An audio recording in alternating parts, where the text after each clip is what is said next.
మన ప్రభువును ప్రియరక్షకుడైన యేసుక్రీస్తు నామములో అందరికీ శుభాలు ప్రకటిస్తా ఉన్నాను. ఈరోజు దేవుని వాక్య ధ్యానం నిమిత్తమై రోమీలకు రాసిన పత్రిక 3వ అధ్యాయం 23వ వచనం. ఏ భేదమును లేదు, అందరూ పాపం చేసి దేవుడు అనుగ్రహించు మహిమను పొందలేకపోతున్నారు.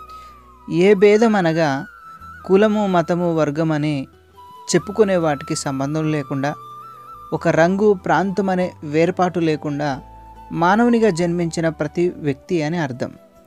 అలాగూ మానవులుగా జన్మించిన మనందరం కూడా పాపం చేశాడని దేవుడు తన వాక్యంలో మనకు తెలియజేస్తూ ఉన్నాడు. పాపమనగా దేవుడు చెప్పింది చేయకున్నా, దేవుడు చెప్పని దానిని చేసినా దానిని దేవుడు పాపం లెక్కలోకి తీసుకుంటా ఉన్నాడు. ఆదిలో దేవుడు తినవద్దన్న పండుని అవ్వాదములు తిన్నందువలన పాపం చేసినట్లుగా దేవుడు పరిగణించాడు. వారి ద్వారా విస్తరించబడిన మానవులమైన మనందరం కూడా దేవుని దృష్టిలో పాపులమే. అయితే ఆయన సమీపించలేని తేజస్సులో నివసించువాడుగా ఉన్నప్పటికీ ఆ తేజస్సుతో ఈ భూమి మీదికి దిగి వస్తే ఆ మహిమను, ఆ తేజస్సును ఏ నరుడు చూడలేడు.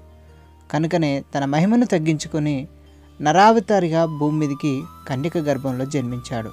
మానవుల మధ్య నివసించి అనేక అద్భుత కార్యాలు, ఆశ్చర్యకార్యాలు జరిగించి చివరికి మన పాపముల నిమిత్తము చనిపోయి తిరిగి మరణాన్ని గెలిచి లేచాడు. దేవుడిగా తాను నిరూపించుకున్నాడు. తర్వాత పరలోకానికి చేరి అక్కడ మన కొరకు విజ్ఞాపన చేస్తూ ఉన్నాడు.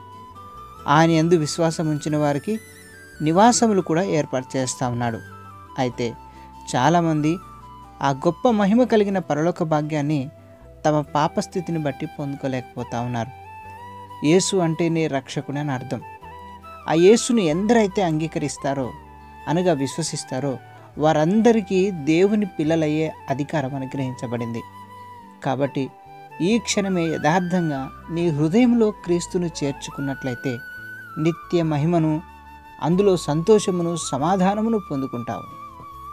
అట్టి గొప్ప కృప ప్రభు మనలో ప్రతి ఒక్కరికి దయచేయునుగాక. ఆమేన్. ప్రార్థన. ప్రేమ, నమ్మకం కలిగిన మా ప్రియ పరలోకపు తండ్రి, నీ పరిశుద్ధమైన ఘనమైన నామానికి వందనాలు చెల్లిస్తా ఉన్నాం.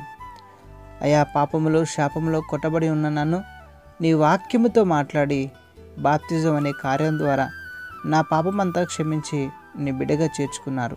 అందును బట్టి వందనాలు చెల్లిస్తా ఉన్నాం. ఇంకా అదే పాపంలో బంధింపబడిన వారిని తండ్రి యేసు నామములో మీరు విడిపించండి నాయనా. ఈ వాక్యం వింటున్న ప్రతి ఒక్కరూ రక్షింపబడాలని నా ఆశ. దయచేసి ఈ విషయంలో మీరు సహాయం చేయండి అయ్యా. ప్రతి ఒక్కరిని నీ కృపతో నింపమని ప్రార్థిస్తూ ఉన్నాం. ఇప్పటికే రక్షింపబడిన వారిని కూడా మీరు జ్ఞాపకం చేసుకోండి. ఆ రక్షణలో వారికి స్థిరత్వాన్ని దయచేయండి. నీ పరిశుద్ధాత్మ శక్తితో నింపి ఆదరణని, ఆశీర్వాదాన్ని మీరు అనుగ్రహించండి. ఇంకా పాపికి రక్షణ, రోగికి స్వస్థత, ఆత్మకు శాంతిని మీరు దయచేయండి. అపవాదిని, వాని క్రియలను మీరు లయపరచండి. ప్రతి ఒక్కరిని నీ మహిమ కొరకు నిలబెట్టమని, నీ చిత్తం ప్రతి ఒక్కరి పట్ల నెరవేర్చమని యేసుక్రీస్తు పరిశుద్ధ నామములో ప్రార్థించి బ్రతిమాలి వేడుకొనుచున్నాం మా పరమ తండ్రి. ఆమేన్. May God bless you.